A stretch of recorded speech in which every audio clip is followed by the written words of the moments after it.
नमस्कार दोस्तों, मैं राहुल एक बार फिर से आप सभी का हार्दिक अभिनंदन करता हूं। दोस्तों, आज मैं आपको बताऊंगा क्यों हुआ युद्ध भगवान शंकर और श्री कृष्ण के बीच।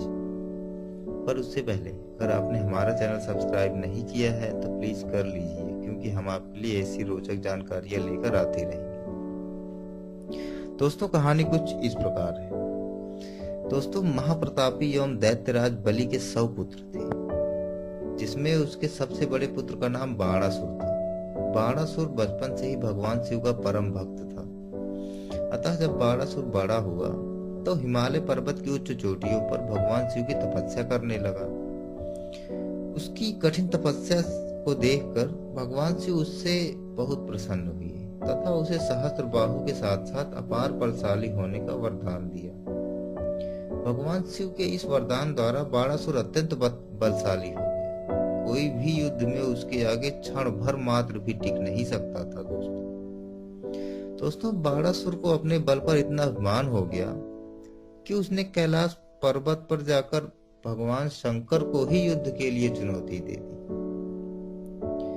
बाणासुर की इस मूर्खता को देखकर भगवान शिव क्रोध में आग बबूला हो गए, परंतु फिर भी अपने भक्त की इस मूर्खता को उन्होंने उसकी नादानी समझी और कहा कि अरे मूर्ख, तेरे घमंड को चूर करने वाला उत्पन्न हो चुका है।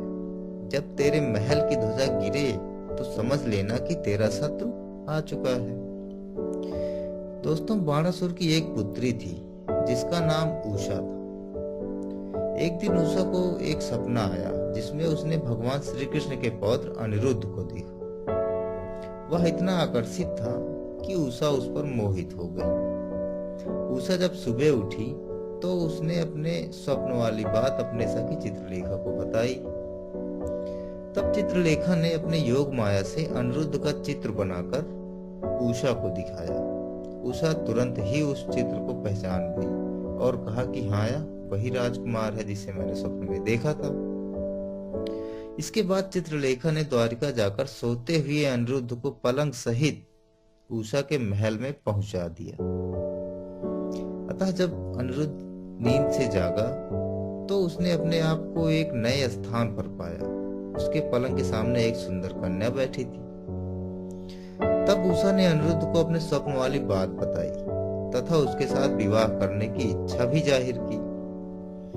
अनिरुद्ध भी उषा पर मोहित हो गए तथा उसके साथ महल में रहने लगे। जब उषा के महल से किसी पुरुष की आवाज महल के पहरेदारों को सुनाई दी तो उन्हें संदेह हुआ तथा उन्होंने यह बात बाणासुर को बताई। बाणासुर भी महल की ध्वजा गिरने से वह यह समझ गया था कि महल में ऐसा कोई व्यक्ति आ चुका है जो उसके मृत्यु का कारण बनेगा। बाणासुर अपनी सेना के साथ उषा के महल में गया तथा अनिरुद्ध को बलपूर्वक बंदी बना लिया। उधर द्वारिका में अनिरुद्ध को उसके महल से गायब हुए देख सभी चिंतित हो गए। अनिरुद्ध की खोज खबर करने लगे। तभी वहां पे देवर्षि नारद पहुंचे तथा उन्होंने श्री कृष्ण को बताया कि उनके पौत्र अनिरुद्ध को बाणासुर ने बंदी बनाया है। भगवान श्री कृष्ण बलराम सहित तुरंत बाणासुर के साथ युद्ध करने निकल पड़े। बलराम ने अपने बल से बाणासुर के सभी सैनिकों का वध कर दिया। उधर भगवान श्री कृष्ण और बाणासुर के बीच भीषण युद्ध होने लगा।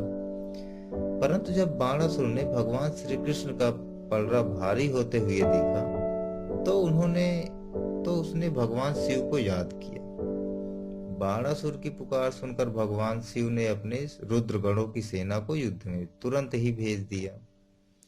परंतु उन्हें बलराम और श्री कृष्ण के साथ युद्ध में पराजय का सामना करना पड़ा। अंत में स्वयं महादेव शिव अपने भक्त की रक्षा के लिए युद्ध में उतरे। भगवान शिव और कृष्ण के मध्य इतना भयंकर युद्ध हुआ कि पूरी सृष्टि इसके प्रभाव से कांपने लगी।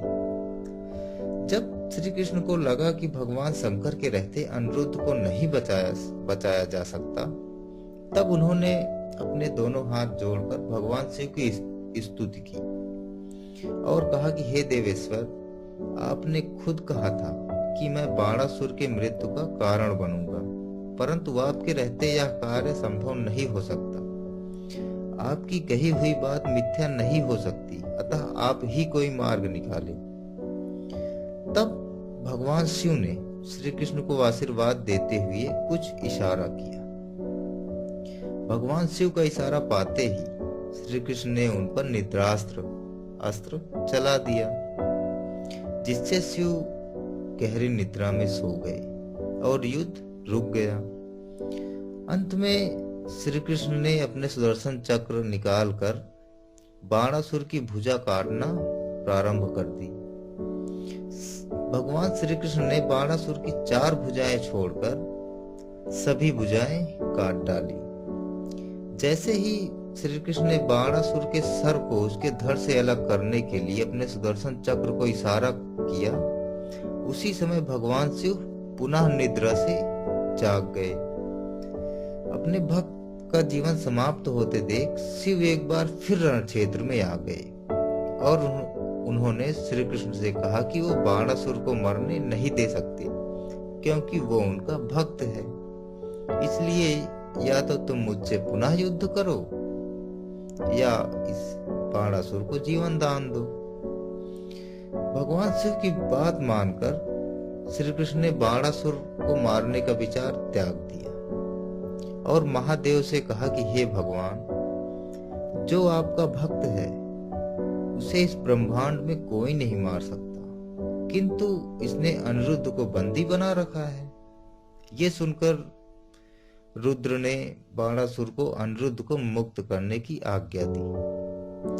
बाणासुर ने खुशी खुशी अपने पुत्री का हाथ अनिरुद्ध के हाथ में दिया और श्री कृष्ण का समुचित सत्कार करके उन्हें विदा किया।